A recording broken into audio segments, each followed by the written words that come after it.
to tell you a little bit when I retired from Olympic sport. So 2008, after the Beijing Olympics, obviously won the silver medal in the Olympics before, 2004. Retired after 2008, came fifth. I was 31 years old, and I thought, that's it, I've had enough of sport. So I wanted to see what else I had, what else I could do in my life. At 31 years old, I had a CV of, well, basically nothing. I looked at my CV and it said, I could hit a shuttle over a net. Brilliant. We know first I can do it quite well. I was #1 world champion, but it's not really when you go into a business to say, what are your skills? And go, well, I beat you all at balancing. Brilliant. So that is why it's kind of important to start thinking about, what else is there? Who else can you do? Who else you are other than being just an athlete?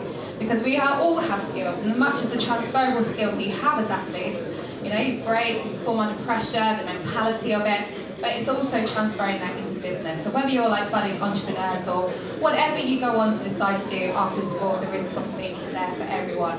But you do need a bit of help, and that is why we've got our second speaker here today. So we've got Mohammed Kasujee, hopefully I said that right.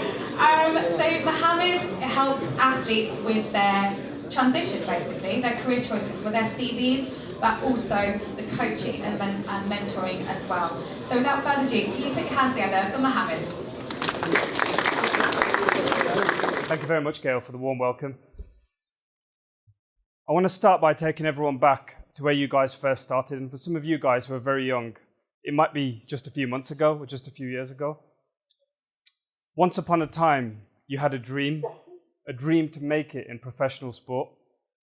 You set yourself a challenging goal, one that most people wouldn't be able to make. But despite that, you put the work in and things started to happen. You backed yourself and you banked on your ability to win. And before you know it, you're playing and on the road to professional sport. You start to get the recognition that you always wanted. You've got a sense of identity and purpose. You might even start making some good money. And before long, you start to feel a sense of success. But after a while, things start to change. Maybe you lose momentum. Maybe you stop working as hard as you once did. Or maybe you start to get injuries that curtail your progress. Then life starts to look very, very different.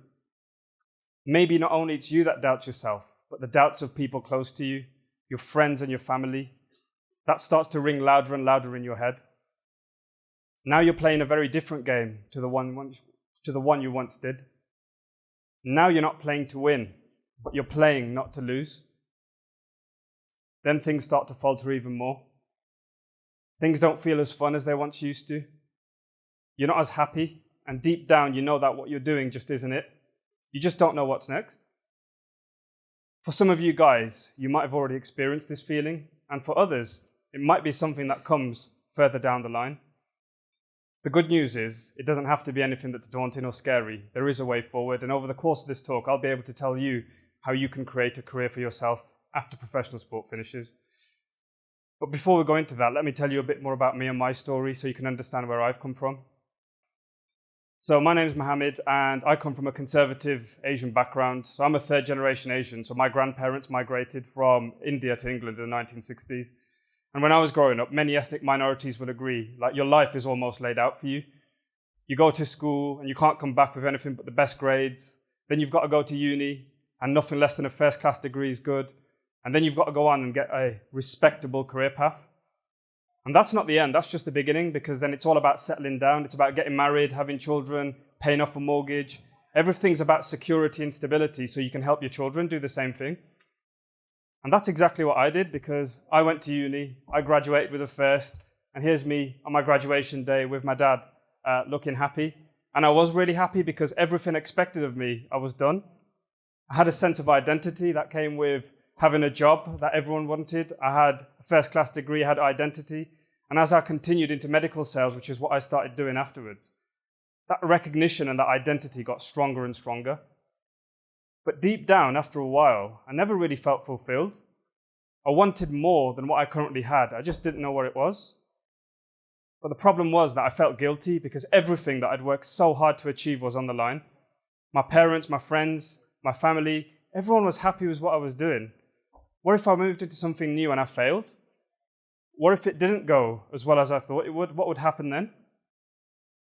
Over the course of this time, I was eventually able to transition into a brand new career path. And over the course of this talk, we can talk about how that could happen too. So I get to a point now where I need to know what to do next. And eventually, over the course of time, I was able to do that. And as a career coach, I now help other athletes transition into new careers. I've helped over 110 clients to date, and this is the method that I've used. And over the course of this talk, I'm going to lay out the steps that now or in the future you can use to transition into a new career path. Number 1, it's about defining your passion. Number 2, it's about identifying unique talents that are specific to you. Number 3 is about creating a support network to help you make the leap. 4 is about taking action and having something to show for your efforts. And 5 is about turning pro. The same way you guys have aspirations of turning pro at some point, you can take this and transition into a brand new career too. So let's start with number 1, passion. What does it actually mean to be passionate? The good news is for you guys, you've probably experienced that already. Something that you're driven to do, something that never feels like work, something that you can talk about endlessly to your friends, your family, everyone else. It is possible to be passionate about more than one thing. It doesn't necessarily have to be reserved for sport. You can be passionate about other things too. Because the reality is, if you're making a change, it has to come from an internal place. If you don't love what you do, you're never going to be able to make a success of it. It has to be something that you're driven to do, even when no one else wants to do, putting in the work, putting in the hours. Because the reality of doing something that you're not passionate about is something completely different. Once upon a time, I was in a job that I didn't like. I used to work in an office, and I spent most of my time looking like that, my head on a desk thinking, what am I doing here? My life had no meaning. I was using skills that didn't really align to me. I was in an industry that I didn't want to work in. Is there anything worse than being in a position like that? I literally felt like I was dying, like a slow and painful death. You want to do something you're passionate about so that you're excited to get up in the morning and actually make a difference. These are some of the symptoms of a passionless life, and perhaps some of you have experienced this already. Being in a job where you're not motivated, the work doesn't feel worth it.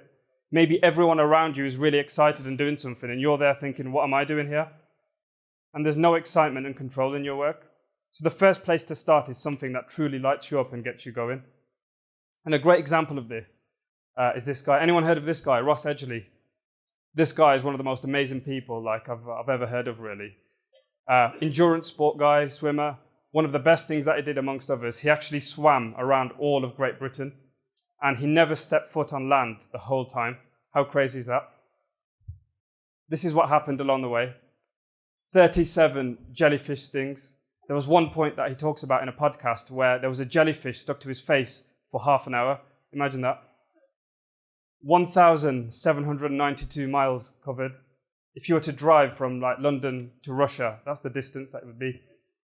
157 days in the sea, never stepped foot on land once in that time. 610 bananas eaten. I'd be sick after about 10, but he ate 610. 15,000 calories per day. Can you imagine that? And 3 kilograms of Vaseline used. That's insane. Would any of you guys do the same? I mean, unless you guys love swimming, probably the answer is going to be no. I definitely wouldn't do it. I'd probably give up after day 1 or day 2. But this guy loved what he did. He was so passionate about endurance sport and swimming that he actually went out there and he broke all these records. So the question to you is, how can you lead a life that's full of passion? Something where work doesn't feel like work. Something where you feel excited to get up every morning and where you're willing to put in the hours. And most importantly, making it not about the money, but actually something you care about, because the money gets old very, very quickly. How can you find that for yourself, you might be asking? Because let's make it a bit more practical now, so that you guys can actually some tips for yourself. Number 1, what would you love to do? It's a simple question, but not many people actually ask that. What industries would you love to work in? Are there any hobbies that you have other than sport that you can actually tap into? Who's other people in your circle that inspire you? Maybe if you start to think about these things, you can actually find a career for yourself that actually aligns with your long-term goals and interests. And here are some examples of interests that you can go into. When I talk about industries, what does that mean? It could be like finance or investing. It could be healthcare. It could be food. It could be design. It could be sport. It could be automotive. There's so many industries that you can go into. The first thing that you want to do is to pick a lane that you want to go into, an area of interest, and then we can talk about how you can make a transition happen in that space. And the biggest question I can ask to help you make this, if it wasn't clear enough, was, if failure wasn't an option, what would you commit to doing? Most of us are scared of failing. Most of us are scared that if we try something new, we won't be very good and we'll lose our identity and sense of purpose. But what happens if you tap into that? Maybe you can make something work that you perhaps didn't even think was possible. At this stage, you just want to entertain some possibilities and give some ideas a go. You never know where it could lead you. So we got to a point now maybe where you can think of some unique talents or passions of yours. Now, what can you do in that space? If we pick something like finance, for example, it's such a broad area. If you love investing, you could be in HR, you could be working in an office, you could be the one crunching the numbers. What do you actually want to do once you've found an area that you're interested in? The second thing to do is to actually identify something unique about you that you could use to actually move into that space. And I'll take you back to myself. Like when I was at school, I was your typical nerd. I was a geek. I loved getting my work done just so I could go around the room and help everyone else. And then later on, when I was in high school, as a younger kid, I was helping all the sixth form students fill out their uni applications, and I was doing it for free. And then when I went to uni, people were coming to me and I was writing their CVs for them. That was something that came naturally to me and never ever felt like work. What is it that you connect to when you look back? Other than sport, is there any other areas that you feel like maybe have been lost along the way? Maybe it's something that makes you come alive. Maybe it's something that when you're not in the athlete space, you're perhaps thinking of doing. Or maybe it comes effortlessly to yourself. And more importantly, how many of those things are actually part of your life right now? It's quite important that when you're in sport, you're very passionate and you're very laser focused. But maybe you lose sight of other things that really interest you. Maybe there's other things that you're good at, you just haven't had the chance to explore yet. If you actually tap into these things, you never know what could uncover from that. Here's some examples of skills that I'm talking about. You could be someone who loves motivating others. People get really engaged and hyped once they speak with you. You could be someone who's natural at solving problems. You're always thinking outside the box and coming up with new ideas. You might be someone who likes making things. You might be a practical person.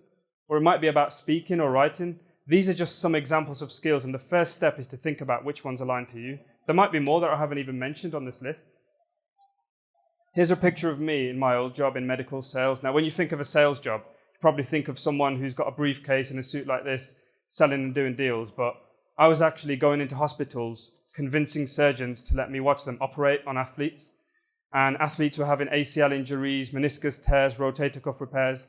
I was actually watching them do the surgeries and then spending time with them and then watching them and helping them find a better way for them to do surgery using the products that my company sold. Now, as it probably sounds, it sounded like quite a cool job, and my friends and my family and everyone loved what I did. It was quite an interesting thing to talk about, and I was getting paid quite well, and I felt a strong sense of purpose and identity, and I felt successful. But after a while, things stopped feeling as fulfilling as they once did. I didn't feel as engaged anymore, and when I stopped to actually think about why that was, I realized that thing when I was younger about helping people was missing. I really missed helping people do stuff with their careers. I really missed helping people make an impact and change their lives. Once I'd got the money that I wanted, I realized that no more amount of money than I was making was going to make me any happier. And once I realized that was the case, I knew I had to do something I really loved, and it couldn't be about the money, and it couldn't even be about what people thought. And so I did some time to think about it, and I thought, what if I combine the skill that I have for selling, because I was quite good at selling, and what if I took the love for careers and personal development, and what if I combined that and turned it into a career coaching business? It sounds really obvious now that I say it, but it actually took quite a lot of effort to come to this conclusion. I had to sit down and I had to write down all the skills that I was good at, all the areas that I wanted to work in, and I messed around with them until I came up with this conclusion. But who's to say you can't do the same? Who's to say you can't create a new career using the skills and the areas that you want to work in? And see, these are some of the questions that you can ask in order to identify some of those skills. What comes effortlessly to you that others might struggle with? What have you often been praised for doing by your managers, your colleagues, your family, your friends? What jobs would you do for free if you really had to? If it wasn't sport, what would it be? And what activities make you lose track of time? Maybe things that you can spend hours and hours doing and you don't even know what the time is afterwards. This is a great place to identify some of the skills that might be of interest to you. And once you've done that, you can start to play and mess around with different ideas. So some of the clients that I've helped who have been athletes, one of them, he absolutely loved cooking. That was his thing. And his big field of interest was nutrition. So he combined those things together and he started a YouTube channel about cooking. One of my other colleagues, he really wanted to get into sales, and he had a sporting background. So like me, he started working in that space of helping surgeons fix sporting injuries and became a medical rep. Others that you can do, one of my clients absolutely loved helping people, and he absolutely loved psychology. So he combined that together and became a counselor, because when he was young and he went through some trauma, a counselor really helped him. The point is that there's many, many careers that you can follow, and there's many options that you can mess around with. Feel free to give yourself permission not to fail and try something new. You never ever know what could come out of the other side. Number 3, maybe you've got to a point now where you've got an idea that you really like, an industry that you want to work in, and you know what skills you want to use. What comes next after this? You might be tempted at this stage, if you think of a great idea, to just jump in and start thinking about that and leave everything behind. But it doesn't have to be that way. The best thing that you can do at this stage is to create a support network for yourself. Speak to people who have already done what you wanted to do, and maybe you'll get some ideas for yourself, really. One example of that was myself, for example, and I call it shiny object syndrome, where I'm jumping from idea to idea until I finalize something. There was one point in time where, like yourselves, I wanted to be a footballer. I used to love playing football, eating football, sleeping football, breathing football. It was football every single day. And as I started playing more football, Sunday league, school football, I thought, maybe I could do this. But then as I started talking to my friends who are actually in the academy system, and some of them who are pros, I realized that it wasn't for me. I wasn't willing to put in the work in terms of the exercise. I wasn't willing to make sacrifices with my diet, as you can probably tell. And I definitely wasn't willing to put in the hours in terms of the training and the scheduling. It just wasn't for me. The idea of being a footballer was stronger to me than the reality of being a footballer. And that can be the same when you're making a career change. The idea of something can be quite different from how it actually is. So the best thing that you can do is actually speak to people and see for yourself what it actually entails. The platforms I've used to do this are social media, because there's plenty of them. If you found a business or a career idea that you really love, use platforms like this to actually search for people who are doing what you want to do and speak to them. I use LinkedIn a lot because you can actually search for job titles or business titles that people have and actually reach out. And over time, people will give you the time of day, and you can actually find mentors who have done what you want to do and tell you the exact steps that you can follow. And if you're more of a people person, you can go to conferences like these. You can go to festivals, expos, trade shows. There's so many platforms out there to find people who are doing what you're doing and speak to them, because over time, you will be able to find the answers to help you get where you want to be. It's always good to do this because you have to learn about what it is like before you do it, because the reality is very different. And when you're making a career change, it's not just your work that's impacted. It's your life, the people you spend time with, the amount of money you earn, the person that you become. All of these things will change with a career, and it's really important to go in with an open mind. Get a feel for what your new life will be like before you actually take the leap for yourself. Number 4, creating a track record. We've got to a point where maybe you know what you want to do and you've spoken to people and you're still validated. What's next? Actually creating a track record and speaking to and taking some action on what needs to work. Me, for example, when I knew I wanted to be a career coach, I had no idea what the reality of it would be like. I just liked the idea. So what I did was I started going on LinkedIn and speaking to people who are actually career coaches and learning from them. There was literally one time where one person who was already a career coach, she gave me an hour and a half of her time just telling me about career coaching. And by the end of it, she was trying to convince me not to do it. She was like, don't take this risk. What you're doing is so good. But I spoke to about 20 other people, and what career coaching actually entails still felt right for me. I wanted to run my own business. I wanted to do things on my own terms. And I knew what it would take to be successful. And what I did was I put in the work to make it happen. Thinking about being a coach or starting a business was great, but actually taking action was the next step. So I went back to what I was doing at uni. Whilst I was still working in medical sales, I started writing CVs for people, reaching out to friends and family, and getting my word out there. And slowly they started getting results. And alongside my job, my clients were getting new jobs, and some of them wanted help getting promotions. Others realized that what they were doing isn't what they always wanted to do, and they wanted my help in finding a new career path.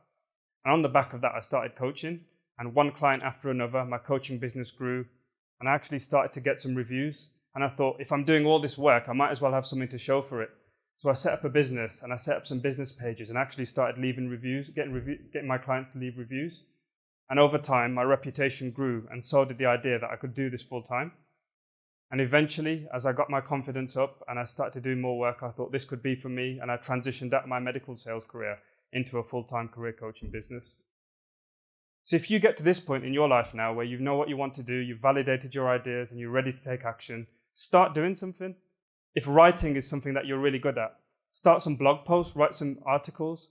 If you're more of a speaker, start a YouTube channel, start making short form content, or start a podcast. If you're a practical person, start making things and documenting your progress along the way. You can show your work, and at the very least, you're going to learn some new skills. You're going to gain some experience in doing something new, and you're going to learn what it's like to be doing something full-time by doing it part-time first. This isn't about quitting your job one day and starting another job or a new business the next. It's about a slow process so you can test some ideas and see if it really works for you. Over time, you will get the confidence that you can try something and you will have something to show for it. And number 5 now, this is the next stage, and this is probably the most exciting one. If you've made it this far in the process, you're at the cusp now of doing something amazing, and it's entirely up to you as where you take this journey. Maybe now you can visualize yourself, maybe it's 6 weeks from now, maybe it's 6 months from now, or maybe it's 6 years from now. You're at a point where you're seamlessly transitioning from one career to the next. You've done all the work to know what industry you want to work in.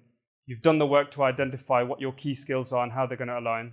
You've got some mentors and a support network who can align with what your career path will be. And you've already started taking action, so you know what it's like to do this new career or this new business that you want. Where do you want to take it from here? Well, the reality is you can take it wherever you want it to be. You can either work in something that gives you more security, like a job, or take an internship, or something that gives you more freedom, like a business. Or there's something in between. It's entirely up to you as where you want to take it. There's no necessity to quit what you're doing in sport and go into a job. And there's no necessity to go into a business and sit at home with sipping cocktails on the beach while your money works for you in your sleep. It can take it wherever you want it to. The choice truly is yours. Becoming a professional is a journey that can be seamless. It doesn't have to be a sudden change, because I know that can be very daunting for a lot of people. I'm going to finish this because I know we're conscious of time. I'm going to talk about an analogy which I use. And when I think about a career change, I think about a snake. And when I say snake, I don't mean Spurs fans. I mean the animal. I'm an Arsenal fan, if you don't know already. A snake, from time to time, goes through a period of change. It has to shed its skin because it outgrows the skin that it's currently in. And it's not a seamless process. It can be quite uncomfortable. If the snake doesn't go through the process, it goes like a funny blue color and it eventually ends up dying. But if it does shed its skin, it comes out as a new person, a new snake that's stronger and more resilient. It's not too different from making a career change. You have to shed your old identity. You have to let go of who you are and become a new person. And it can be an uncomfortable process. But I can assure you that if you go through the process, you will become a newer, a stronger, a more resilient person. Deep down, you won't lose any of the things that made you successful or got you to where you are today. You will still have the drive. You will still have the focus. You will still have the dedication. All you're doing is applying it to a new direction. The first step really to embrace that is to let go of the possibility of this being your permanent identity and thinking about how you can evolve into a new person. Change can be hard, but it can definitely lead you to a place where you'll be more fulfilled, more happy, and more successful than you've ever been. As I conclude this talk, I want to talk about a quote from a great coach called Steve Chandler, and this is what he has to say. On your deathbed, you will not wish that you had been more comfortable or that you had found an easier, softer pleasure zone to hide out in. You will wish that you had ventured out more, that you had spoken up more, tried some things, reinvented yourself one more time. Thank you very much for your time today. If you want to get in touch with me and reach out, I'm here for the rest of the day. I'd love to talk to you about career changes. Thank you.